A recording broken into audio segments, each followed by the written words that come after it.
જિલ્લો અમરેલી. હવે તમે આ મગફળી GG35 સોરઠ ગોલ્ડ કેટલા વીઘાનું વાવેતર કર્યું? 15 વીઘાનું મારે વાવેતર છે. આ મગફળી સારામાં સારી લાગી અને લગભગ ઘણા પૂછીને વૈયા જાય છે કે ભાઈ આ મગફળી ક્યાંથી લાવ્યા, વાવવા જેવી અને પોર વાવવાના જ છે. અમરાપુર આખું આ માંડવી વાવવાના છે, બરાબર, બીજી ગોતવાના નથી. પેલું જ વર્ષ છે અને તમે જુઓ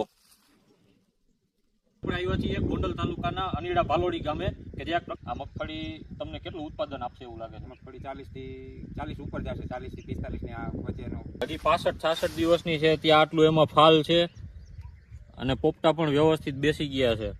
વીઘે બિયારણ કેટલું ગયું હતું? આ બિયારણ 1 મણ માથે થોડુંક ગયેલું છે. 1 મણની માથે 1-2 કિલો જેવું? હા, એટલું ગયેલું. મગફળીમાં અત્યારે બહુ ફાલ છે, બહુ ફાલ છે, બહુ. હવે મેં આ હંધાઈની પાછળ વાવી, હંધાઈની મોર ભરાઈ ગઈ.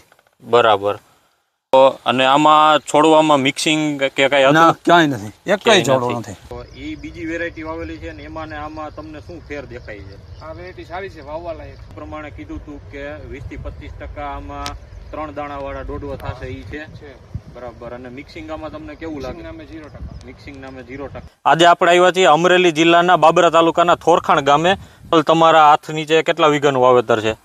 100 વીઘાનું. 100 વીઘાનું. એમાંથી તમે જે બીજી વેરાયટી વાવી એમાંનામાં કઈ શું ફેર દેખાય છે તમને? સારી છે, આ રોગ પ્રતિકારક શક્તિ સારી વધારે છે. હા.